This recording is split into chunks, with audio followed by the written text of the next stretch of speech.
Ni men hao. Bienvenue dans le podcast de Mandarin Mandarine. Aujourd'hui, dernier épisode de notre entretien avec Marcel Coste. Dans cette troisième et donc dernière partie, Marcel va vous partager ses conseils en tant qu'étudiant de médecine chinoise. Je vous laisse la surprise. Bonne écoute. Tu es le directeur de l'école Laflect. Qu'est-ce que tu as comme conseil pour les étudiants qui veulent se lancer dans l'apprentissage de cette médecine ou qui sont en train de l'apprendre? C'est quand même difficile à certains moments, il y a plein de choses à retenir, la philosophie est très différente. Donc, est-ce que tu as des conseils à donner? Le premier conseil, c'est, je pense à mon ami qui était chez nous, chirurgien, gynéco, Patrick Casali, qui a fait une interview aussi. Le premier week-end, il m'a dit, quand je suis rentré chez moi le premier week-end, j'ai dit à ma femme, je suis tombé sur un fou. Il nous a parlé d'énergie, c'était quelque chose de particulier. Et puis, je lui ai dit, le deuxième week-end, je lui ai dit, écoute, Patrick, si tu veux vraiment faire quelque chose, oublie ce que tu as fait. Ne prends pas comme référence tout ce que tu as fait en médecine occidentale, ta chirurgie, tout ça, oublie tout ça. Ça n'existe pas, tout ça. Alors, il a été choqué, il a dit à sa famille. Mais il a écouté parce que c'est un type très intelligent. C'est quelqu'un de très fort. Et donc, il a dit, bon, allez, Marcel me dit ça, je vais l'écouter parce que voilà. Et il était très brillant, à tel point que il est allé même étudier le chinois. Il s'est appliqué à oublier tout ce qu'il a fait, au moins pour la première année, un peu la deuxième. Après, bien sûr, il est chirurgien, il est pas fou. Mais il a oublié ce qu'il a fait. Donc, ce que je veux dire par là, c'est que tous les gens qui rentrent vierges en médecine dans une école, c'est très bien. Les infirmiers, des médecins, chirurgiens, voilà. Il faut qu'ils oublient parce que chaque fois, c'est naturel. Ils vont se raccrocher à un truc qu'ils ont fait et là, ils se bloquent. Faut garder l'esprit ouvert de dire c'est différent, c'est pas comme ce que tu avais appris, mais tu essayes de comprendre ça, c'est quoi? Et ça, si tu veux, moi, j'en ai compris rapidement dans la rue. C'est ce que je dis au mois de mai, on est parti avec 57 étudiants à Pékin. Hein. Et je leur dis tout le temps, tous les ans, je leur dis ce qui est important quand on part à Chine et à Pékin. Je dis c'est même pas l'hôpital, mais c'est la rue. Regardez là. Moi, j'ai appris que dans la rue au départ. Parce que si tu comprends pas l'esprit chinois, dans la rue, tu restes pas longtemps. Hein. Ou tu te fais écraser, ou on te passe en vélo sous le pied, ou...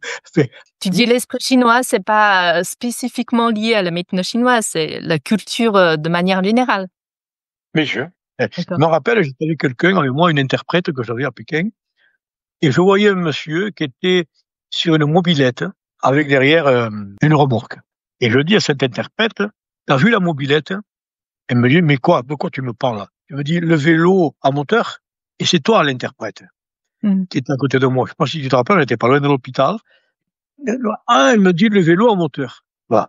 Et ça aussi, ça m'a donné une autre leçon, tu vois. Ça, c'est comme quand tu prends une bouteille, que tu dis, fais attention au goulot de la bouteille. Ils m'ont dit, mais non, elle me dit, non, ça, c'est la bouche de la bouteille.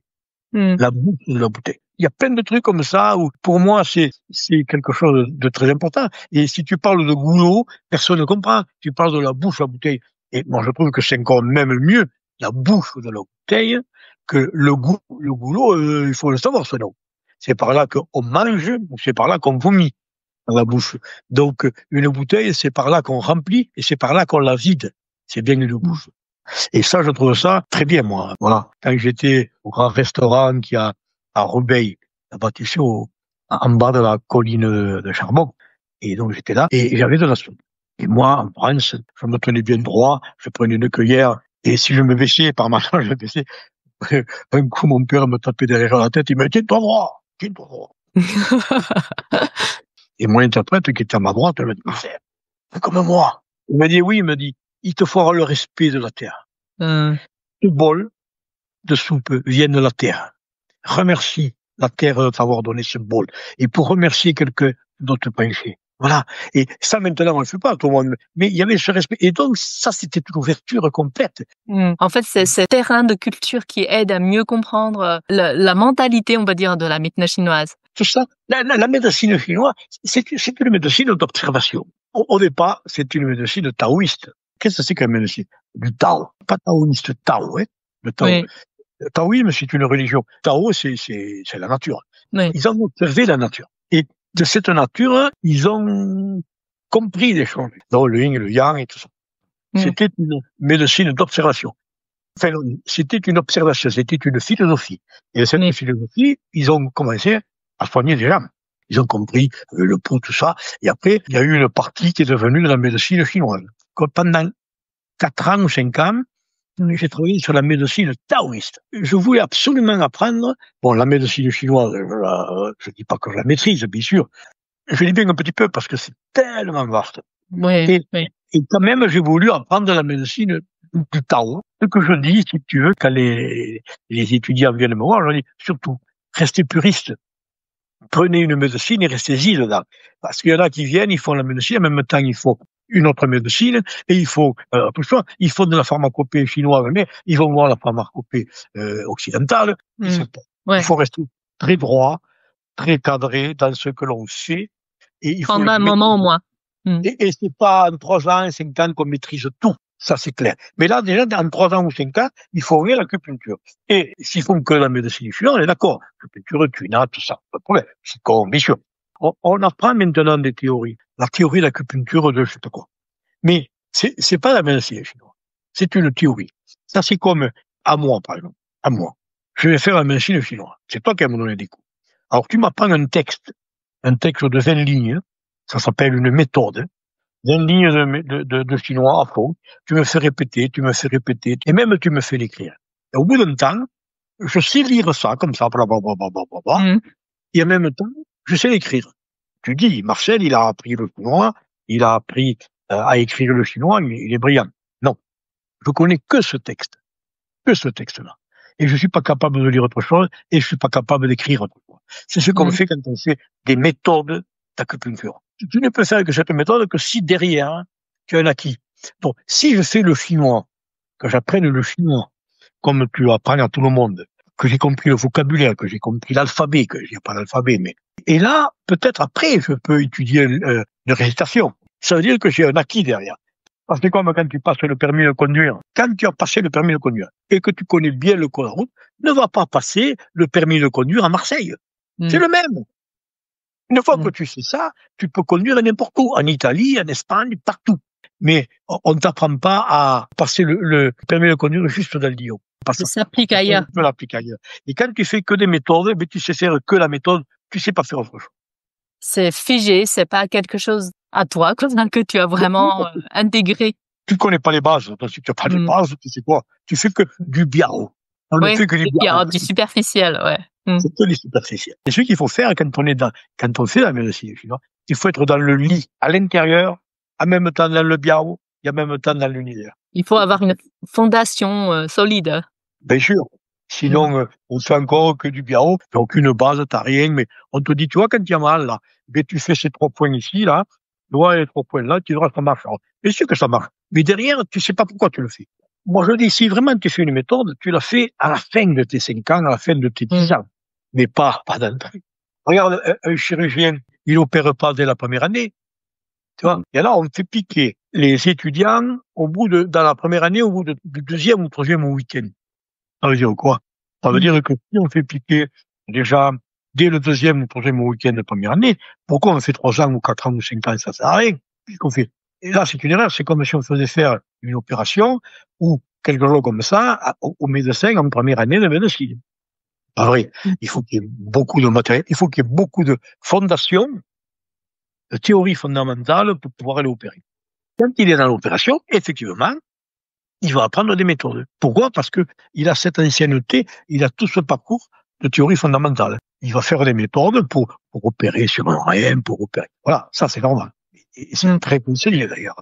Donc, des conseils aux étudiants, c'est d'avoir un esprit ouvert et aussi de connaître un peu globalement la culture chinoise, pas que la médecine, et rester concentré sur une médecine et d'essayer d'acquérir un peu l'état d'esprit, pas que la méthode de la médecine. Et quel est le rôle de la langue chinoise dans l'apprentissage de tout ça, de la médecine, de la culture, tout ça, pour toi? Pour moi, tu tombes malade. Oui, je sais, toi, tu n'as pas fait spécialement le chinois, mais d'après des observations, tu n'as pas fait le chinois, mais tu as certaines sais pas comment dire, intuition avec la langue ou avec les gens, du coup ça va. En fait, puisque j'ai beaucoup traduit pour vos stages, j'ai remarqué, tu sais, au bout d'un moment, quand on traduisait beaucoup, il y a tellement de notions qu'on peut pas vraiment traduire. Du coup, au bout d'un moment, je notais ces mots qui se répétaient tout le temps en chinois, en transcription phonétique sur un tableau, au lieu de faire chaque fois une longue phrase pour traduire un caractère. L'avantage des caractères que toi, même toi, tu n'as pas vraiment appris le chinois, mais tu connais l'écriture et la prononciation des notions de base, comme le tan, comme le yin et yang, tout ça, tu le connais. Parce que, en gros, c'est un peu obligatoire. Parce que le caractère même, ça transmet plein d'informations aussi. J'essaie de trouver les premières versions des caractères, parce que maintenant c'est simplifié. Donc on essaie de trouver les premières versions des caractères, comment on a en fait conçu le caractère à l'époque, il y a 3000 ans, 4000 ans, et en fait il y a plein de caractères comme le shen.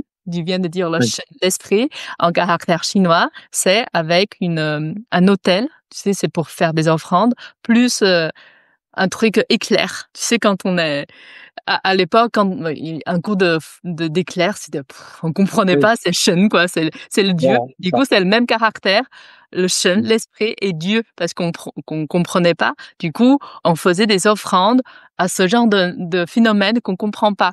Le caractère a été conçu comme ça pour représenter le Dieu, pour représenter tout ce qu'on comprend pas, qu'on peut pas expliquer, dont l'esprit. Donc, ce que tu viens de dire, ce qui dégage, mais qu'on peut pas mettre les mots dessus, on le ressent, et c'est tout.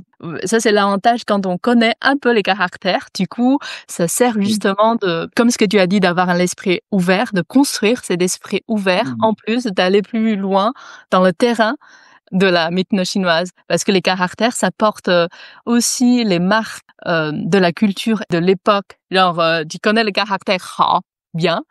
Donc ça, tu connais, c'est une femme, un enfant.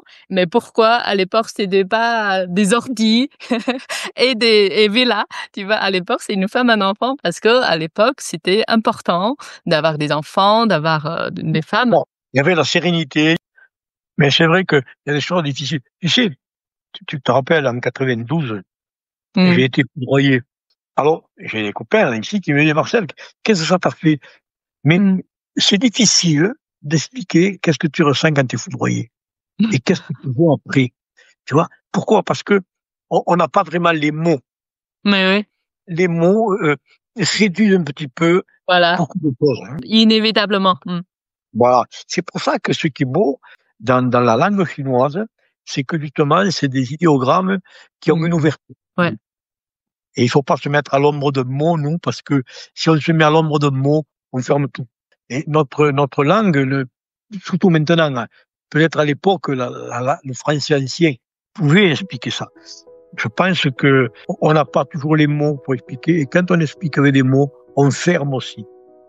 On ferme l'esprit. Voilà. Ouais. Ça, c'est la vision. Bon, alors, merci. De rien. Bien content d'avoir participé avec toi à cette interview, en espérant que ça sera bien pour tout le monde d'ailleurs, pour que mandarine ait une longue vie. Merci.